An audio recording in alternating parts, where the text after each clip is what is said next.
नमस्कार साथियों, स्वागत है आप सबका एक बार फिर से राइस स्मार्ट के यूट्यूब चैनल में। मैं हिमांशु हाजिर हूं आप सबके समक्ष आर्टिकल नंबर 311 लेकर। जी हां, आज हम बात करने वाले हैं कि जो हमारे यूपीएससी के जो सदस्य होते हैं, यानी कि यूपीएससी के जो भी मेंबर्स होते हैं, उनको अगर पद से हटाना है तो उसके लिए क्या तरीका, क्या व्यवस्था होने वाली। आइएगा बात करते हैं।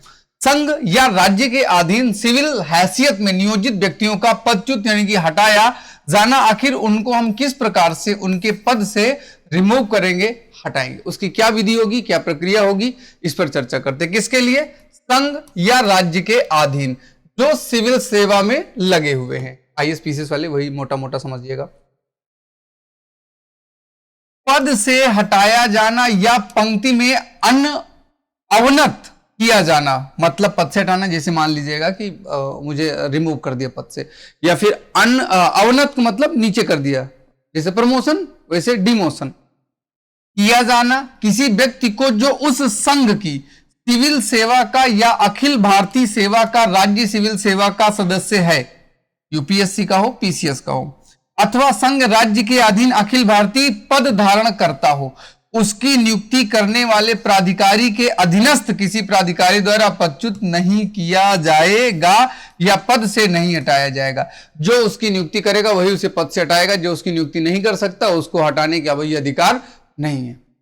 जो किसी पद पर किसी व्यक्ति की नियुक्ति कर सकता है उसी के समकक्ष व्यक्ति ही उसको हटा सकता है, जो नियुक्ति नहीं कर सकता उसे हटाने का भी अधिकार। आगे क्या कहा गया?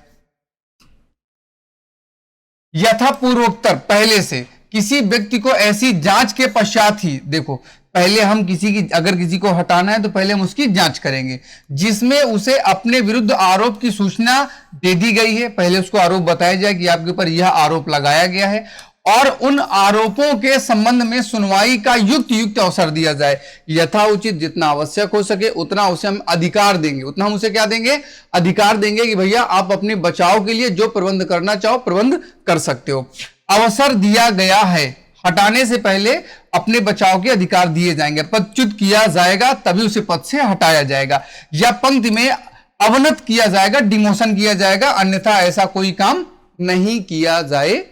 सिंपल सी बात है, आगे पढ़ते हैं। परंतु लेकिन जहां ऐसी जांच के पश्चात उस पर ऐसी कोई ताशक्ति या अधिरोपित करने का या प्रतिस्थापन करने, वहां ऐसी सस्ती ऐसी जांच के दौरान दिए गए साक्ष्य के आधार पर अधिरोपित की जा सकेगी और ऐसे व्यक्ति को प्रस्थापित सस्ती के विषय में अभ्यावेदन करने का अवसर देना आवश्यक नहीं होगा। अगर कोई सीधे सीधे सामने एविडेंस मिल गया है, सामने साक्ष्य हमारे पास मौजूद है, उसके ऊपर जो भार लगाया गया, उसके ऊपर जो केस लगाए गए हैं, वो अगर उसके साक्ष्य मिल जाएंगे तब फिर हम उसको छूट देने के अधिकार नहीं देंगे। फिर उसके ऊपर छूट का नहीं, सीधे सजा का होगा प्रावधान और उसे हटाया जाएगा।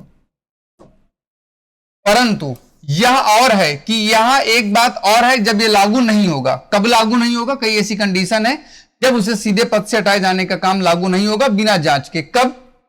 जहां किसी व्यक्ति को ऐसे आचरण के आधार पर पदच्युत किया जाता है या पद से हटाया जाता है या पंक्ति में अवनत किया जाता है जिसके लिए आपराधिक आरोप पर उसे सिद्ध दोष ठहराया गया हो। अगर आपराधिक मामले हैं और उसके ऊपर सिद्ध दोष है तो वहां पर ये वाली व्यवस्था नहीं होगी। प्लस जहां किसी व्यक्ति को पदच्युत करने का, पद से हटाने का, पंक्ति में अवनत करने के लिए सशक्त प्राधिकारी का यह समाधान हो जाता है कि किसी कारण से जो उस प्राधिकारी द्वारा लेखबद्ध किया जाएगा या युक्त रूप से साध्य नहीं है कि ऐसा जांच की जाए, यानी कि उस अधिकारी को, जो उसको हटाने वाला, उसको लगता है कि यहां जांच की कोई आवश्यकता नहीं है तो भी वह ऐसा कर सकता है, लेकिन वो लिख कर देगा, लेखबद्ध किया जाएगा, लिख कर वह ऐसा काम करेगा।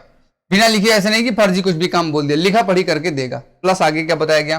तथा जहां यथा स्थिति राष्ट्रपति या राज्यपाल को यह समाधान हो जाता है कि राज्य की सुरक्षा के हित में यह समाचीन नहीं है, ऐसी जांच की जाए। अगर लगता है कि देश की सुरक्षा के हित में जांच करना आवश्यक नहीं है, राज्यपाल और राष्ट्रपति को लग जाए तो वहां पर भी जांच नहीं की जाएगी, ऐसे हटा दिया जाएगा।